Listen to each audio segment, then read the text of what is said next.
राम राम। हरियाणा विशेष में आपका स्वागत है। मैं हूं आपके साथ पराग गुप्ता। लोकसभा में विपक्ष के नेता और कांग्रेस सांसद राहुल गांधी ने 52 लाख मतदाताओं के नाम वोटर लिस्ट से हटने पर कहा कि ये सिर्फ बिहार की बात नहीं है, इन्होंने महाराष्ट्र में चोरी की। हमने चुनाव आयोग से सवाल पूछे कि वोटर लिस्ट दिखाए, लेकिन उन्होंने नहीं दिखाया। कर्नाटक में हमने इनकी भयंकर चोरी पकड़ी है, ये मैं चुनाव आयोग को दिखाऊंगा। अब उन्होंने बिहार में पूरा सिस्टम ही नया कर दिया। वोटर लिस्ट से कई लोगों के नाम हटाकर नई लिस्ट बना रहे हैं। देश में चुनाव चोरी किए जा रहे हैं, ये सच्चाई है।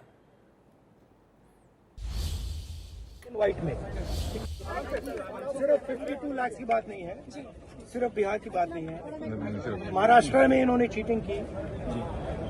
हमने सवाल पूछे इलेक्शन कमीशन से, वोटर लिस्ट दिखाइए, इन्होंने वोटर लिस्ट नहीं दिखाई। हमने कहा कि वीडियोग्राफी दिखा दीजिए, वीडियोग्राफी का कानून बदल दिया। 1 करोड़ नए वोटर्स आए थे महाराष्ट्र में और इलेक्शन चोरी किया। कर्नाटक में हमने रिसर्च की है थोड़ी। कर्नाटक में हमने भयंकर चोरी पकड़ी है। मैं ब्लैक एंड व्हाइट में आपको दिखाऊंगा, इलेक्शन कमीशन को दिखाऊंगा, ठीक है, ब्लैक एंड व्हाइट में कि कैसे चोरी की जाती है, कहाँ की जाती है। कर्नाटक में ब्लैक एंड व्हाइट में है हमारे हाथ में, ठीक है, ब्लैक एंड व्हाइट। ये लोग ठीक है, और यही काम इनको पता लग गया है, इनका जो गेम हम समझ गए हैं। ये बात है। हमने एक कंस्टिट्यूएंसी चुनी, वहां पे हमने डीप डाइव किया, क्योंकि प्रॉब्लम क्या है, ये वोटर लिस्ट देते हैं पेपर में, और पेपर की जब वोटर लिस्ट आती है उसको एनालाइज किया नहीं जा सकता। तो एक कंस्टिट्यूएंसी ने हमने पूरी की पूरी वोटर लिस्ट ली, उसको डिजिटल फॉर्मेट किया।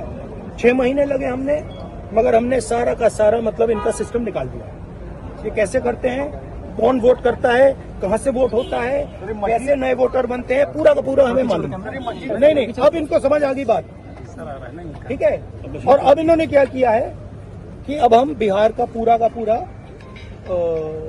सिस्टम नए तरीके से करेंगे, वोटर डिलीट करेंगे और नए तरीके से वोटर लिस्ट लाएंगे।